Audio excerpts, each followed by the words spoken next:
सास का कायाकल्प। राधा को अपनी सास से बहुत प्यार था। मम्मी जी, आपकी साड़ी कितनी प्यारी लग रही है। काश मैं भी आपके जैसी साड़ी पहन पाती। अरे बेटा, हमारे जमाने में तो साड़ी ही चलती थी। तू क्या करेगी साड़ी पहनकर? दिन भर भागा दौड़ी करती है। साड़ी कंफर्टेबल नहीं फील कराएगी। तू तो ऐसे ही जचती है बेटा। राधा सास को लेकर घूमने जाती, सैर करती और उनसे खूब बातें किया करती थी। एक दिन, अरे राधा और माँ सुनो, अब हम लोगों को बम्बई चलना पड़ेगा। मेरी नई नौकरी वहीं लगी है। अरे वाह माँ, कितना मजा आएगा ना। अरे नहीं नहीं, मैं नहीं जाऊंगी। बड़ा शहर, बड़े लोग, मेरा दिल नहीं लगेगा। अरे माँ, मैं हूँ ना आपके साथ। और सारा परिवार बड़े शहर में शिफ्ट हो जाता है। एक दिन, राधा, तू भी अब नौकरी में जाने लगी है। मैं तो बोर हो जाती हूँ। सोच रही हूँ आसपास की औरतों से दोस्ती कर लूं। हाँ हाँ माँ, और क्या, यहाँ की औरतें तो किटी पार्टी और बहुत सी फन लविंग एक्टिविटी करती हैं। तो बेटा 2-4 फन लविंग से मुझे भी मिलवा देना। बहू सास के साथ बाहर निकलती है तो देखती है कि सास की उम्र की जो औरतें टहल रही हैं, उनका पहनावा ओढ़ावा सास से बिल्कुल अलग है। लेकिन फिर भी राधा एक औरत को रोकती है। Hello aunty, how are you? Oh great darling. Aunty, हम लोग यहाँ नए शिफ्ट हुए हैं। ये मेरी मम्मी है। क्या ये कल से आप लोगों को ज्वाइन कर सकती हैं?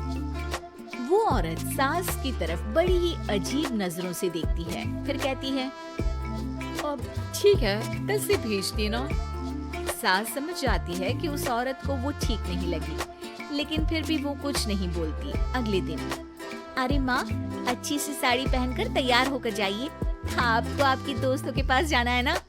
और नहीं नहीं, मैं सोच रही हूँ घर पर बैठकर टीवी देखूं। वैसे भी रामायण का नया एपिसोड आएगा। नहीं माँ, आप जाओ ना, लोगों से मिलो, बात करो, अच्छा लगेगा। ना चाहते हुए भी सास उन लोगों के पास जाती है, लेकिन सभी सास से बुरा व्यवहार करते हैं। सास मुंह लटकाकर घर आ जाती है।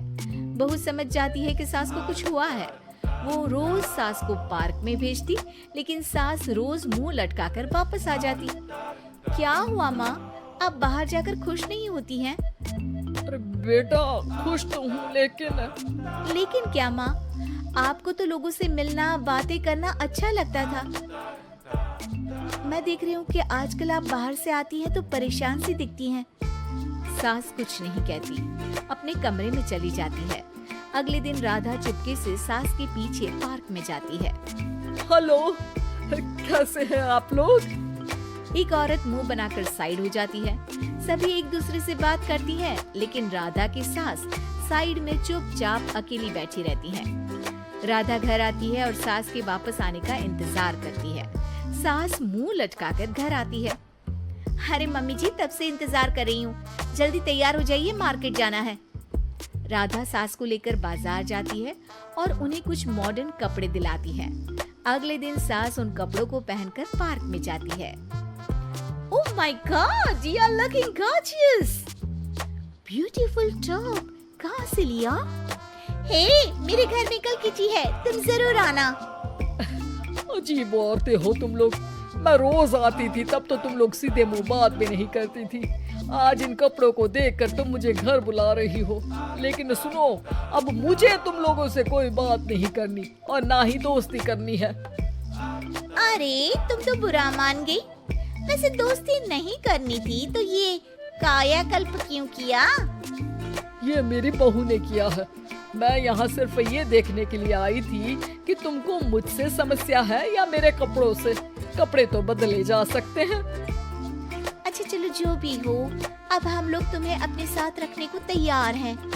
लेकिन अब मुझे तुम लोग नहीं पसंद। ये बोलकर राधा की सास वहाँ से चली जाती है। वाह माँ जी, आज तो आपका चेहरा खिला खिला सा लग रहा है। लगता है आपकी सहेलियों ने आपको अपना लिया। हाँ, वो तो अपनाना ही था। दिखावे वाली जो है वो, मेरे कपड़े बदलते ही उनका दिल बदल गया, लेकिन आज मैं उन्हें मना कर आई अरे क्यों माँ जी? क्योंकि उन लोगों को मुझसे नहीं मेरे कपड़ों से दोस्ती करनी थी। वैसे मेरे पास तो तू है ना, मेरी प्यारी बहू, मुझे किसी की जरूरत नहीं है। अरे नहीं नहीं माँ जी, आप ऐसा क्यों सोच रही हैं? बेटा ये गलत भी तो नहीं है, जैसा देश वैसा भेष, क्यों? ठीक है ना माँ, अब जब ये हम लोगों का देश है तो क्यों ना हम यहाँ का भेष अपना ले। हाँ हाँ जरूर, मैं तो तैयार हूँ। समय के साथ खुद को बदलने में कोई बुराई नहीं है, लेकिन कहीं नकल के चक्कर में बंदर ना दिखने लगूं। खैर, बहू लग जाती है सास की कायाकल्प।